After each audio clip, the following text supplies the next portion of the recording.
Good afternoon, everyone. My name is Tony Melvin. I'm with OCLC. I'm a product manager. And today we're going to talk about Tipasa.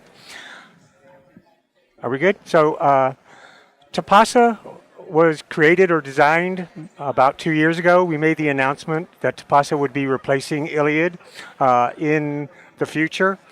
It was worked with and designed through interviews with libraries, including Iliad libraries, Tipasa cohort libraries, through interviews with members from our advisory committee, and also through the community center. I was going to ask if anyone in the audience knows where we got the word Tipasa. Anyone know what Tipasa is? You can't answer it.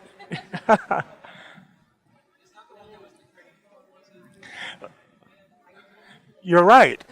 Tipasa was basically we had a naming contest for the product. Tipasa is a UN World Heritage Site. It was a Roman trading post in Algeria, still there. Basically evokes the sense of sharing worldwide. So the key benefits of Tipasa are that it's cloud-based. That means basically that once you migrate over to Tipasa, you no longer need IT support. You no longer need your IT staff to upgrade servers, install software. It's all done in the cloud. In fact, we're having an install this coming next weekend. And basically what you do is you go home, have a great weekend, come back, and all the new stuff that we're introducing will be there ready for you to go. You don't have to install anything. It does have a Patron-based web interface that's very easy to manage and maneuver. There's no need for HTML or knowing CSS. What we hear from Tipasa libraries that have joined is that the interface is very easy to use, very easy to train their students on. It's one of the benefits of it. Also, it does automate routine functions so that you can do other more difficult, complicated things. So we have been engaging the community as we've been doing this migration from Iliad to Tipasa. We did interviews and we've gone throughout the country talking to libraries, seeing what's important to them. We have the community center as well where we try to encourage feedback. And we've also talked to the libraries that have already migrated to Tipasa, getting their feedback as well. So this is the Iliad to Tipasa Community Center. It's a great resource for libraries who are currently using Iliad, want to know more about what's going to be happening as they migrate to Tipasa. You can find out information here about when new releases are coming. Our roadmaps are posted on this community site. We also have videos that you can watch. They're very short videos, 10 to 15 minutes of all the features and functions that are in Tipasa. So if you wanted to know how does Tipasa handle like copyright, we have a really good video that will show you that as well. So I'm happy to announce that this number's actually changed. We're now up to 153 live libraries and 50 implementing. By the end of the summer, once all the academics have moved over, we'll be well into the 200, over the 200 mark. The libraries in green are the ones that have already implemented Tipasa. Those in blue are migrating.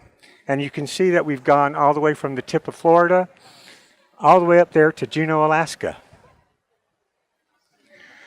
So Tipasa comes with several features. It includes a user portal, again, web-based, a notification service, so we support both email and text notification. The interface is based off of the WorldShare platform. Have any of you ever been on your WorldShare ILL platform? So you sort of know what we're talking about as far as what the look and feel of it is. We're also integrating with other systems.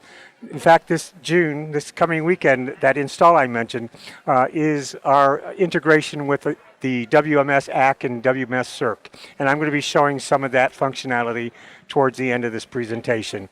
And then finally, there's the configuration service. Configuration service is basically the equivalent of the Iliad Customization Manager.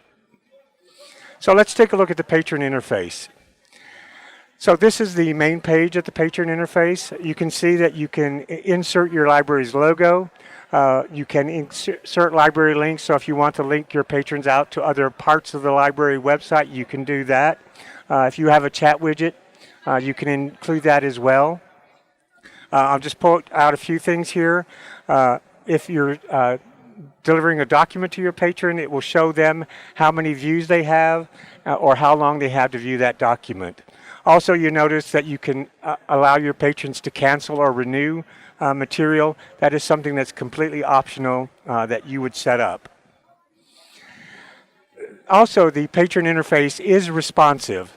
And by that I mean basically any device that your patron is viewing, using Tipasa to view with, the screen will adjust itself. So either a desktop, a tablet, or even a phone, the screen will adjust. This is further down in the patron record where the patron can see when the notifications were sent to them and also give them more information about their request. So here they can see that they received an email and or text, so they can see that that material has arrived. And also additional information about the request that they made. So Emily Titchener was one of our early adopters. She's at Tulsa Community College. I'm not going to read what she had to say, but she had some great things to say about Tipasa. It was a very smooth migration for that library. So let's talk a little bit about notifications. I mentioned that there are both email and text notifications. One of the great things about Tipasa's text notifications is it's just an option that you can turn on. You don't have to contact any SMS company. You don't have to sign any contracts with them. And there are absolutely no charges associated with it. It's also something that you can turn on or turn off. So we have different notifications, as you can see, 4 different types. The borrowing library to the patron, lending library to the borrowing library, document delivery, and then custom. So we have 24 standard notifications and 50 custom notifications that you can customize as you want. Here's what the editing for the notifications looks like. You can go into any of the notification types. We have templates already set up with some pre-designed wording that you can use, you can change. Here, you can also set the notification to be either manual or automatic or both. You can also do offsets. So if a request comes in and you want to wait, have the notification go out maybe 2 hours later or a day later, you can set that up as well. Also, you can preview the notifications before you save them and also test them out. Send them to your own cell phone, send them to your own email. And finally, under Edit, which we'll go to now, this is the Edit screen. Let me just point out here that these are data inserts. So again, we give you a basic template to work from. If you want to add additional information to the notification, you can do that through these data inserts as well as your own wording. So staff workflows. Again, if you're familiar with WorldShare.IL, you'll sort of be familiar with how Tipasa looks. I'll point out here on the left-hand side are all the different work queues that you have. You'll notice that there's borrowing, lending, document delivery, which is something you can turn on or turn off, as well as the copyright management. And also you'll notice the lending priorities queues. So you can identify certain lenders that come in that belong to a consortia or group where you need to respond to their requests faster. It just gives you a sense there that those requests are come in and they need faster immediate processing. Here we have tags. So tagging is a way for you to segregate requests that come in. You might have a purchased program where in some cases you will purchase interlibrary loan instead of getting it through interlibrary loan. So you could tag that request as acquisitions. then your acquisition staff could come into Tipasa, pull up that tag, and take a look at all those requests that meet the acquisitions criteria that your library has set up. You can see other options as well. We even have a scuffed cover. So a book comes in, it's been damaged, you might want to tag it until you can find out what the patron did to your request. The quick links are designed basically for when you log into Tipasa. This is the page you're looking at, and these are the types of cues that you need to pay attention to. These require some sort of action from your library. So it's a little bit more refined than the cues over there. The cues on the left-hand side are every request that you have, borrowing, lending, document delivery. Our copyright management does provide complete copyright tracking. It keeps count of the CON2 guidelines.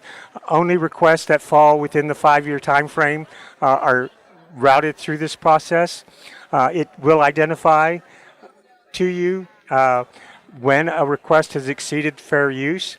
Also, it will keep you up to date as far as the royalty fees that you're paying so that you can manage your request through copyright, or maybe decide at some point to go ahead and purchase it. So I mentioned again that next weekend we're having an install for WMS acquisitions working with WorldShare. So this is a Tipasa request that is being converted or moved to WMS acquisitions. With the click of a button, I just move it to WMS acquisitions. All the information is already added, and then I could add a note if I wanted to. So when the request, this is what the request looks like once it's been moved to acquisitions in WMS. This is from the Tipasa viewpoint. You'll notice the fulfillment type is changed to WMS AC, and then the reference ID is provided. In the acquisitions portion of WorldShare, here's the request in its pending flow. So the acquisition staff would then take a look at this request. It's sitting in a pending status. Once they decide that it's good to purchase, they would go ahead and purchase it, and all the actions from that point on would move from acquisitions to circulation. So we are moving both borrowing and lending activities next weekend to WMS. It's coming soon to other ILSs out there. The next one would be ALMA. So for the borrowing features of Tipasa to WMS, when a request gets updated to shipped, some libraries oftentimes will bill their patrons for interlibrary loan materials. When the item is updated to ship, that bill is then charged. When the Tipasa library receives the item, it updates WMS circulation to let the system know, and it places a temp item hold on it, and places a hold, and the patron is then notified. And finally, when the patron returns it, the library hits returned in Tipasa, and the request goes to checked in on Tipasa. On the lending side, it's a lot simpler. When a lending library updates the item to shipped, the item is then checked out in WMS WMS Circ automatically. And then when the library completes the item, when the item has been returned from the borrowing library, it then goes to a completed status and is checked back into WMS. So those are sort of the workflows that we will be looking at with other Circ and ACK systems as we evolve the product. And again, as I mentioned, we're talking to the folks at Ex Libris as far as integration with ALMA. Not to say anything least about this, but patron data. One of the things that we heard from the community, both from Tipasa and Iliad libraries, is that they do need patron data on closed request. So we've been working on that throughout the spring and this summer, and happy to announce that we will be bringing back patron data. It's something that each library can set up on their own. They can configure it. If they don't want to have the patron data stored in our closed request, they don't have to do anything. You can set it up for the number, how long you want to keep that patron data. We support up to 5 years of keeping your patron data so that you can search closed request, find out what they've been requesting, and do your work from there. So here's another quote from Adam Green at John Carroll University, another happy Tipasa user. Again, one of the things I'd point out that we hear a lot from Tipasa libraries is that it is a very user-friendly interface. It is not complicated to learn. Tipasa libraries, we have several Tipasa libraries that have been able to migrate in as little as 5 weeks in a 6-week time frame. Some have even gone lower than 5 weeks, where they can get up and running and move to Tipasa quickly. Finally, just a plug to come to our resource sharing users group meeting later today at 4:30 in conference room 206, which is way down there. And that is the end. If you have any questions, I'll be happy to answer any.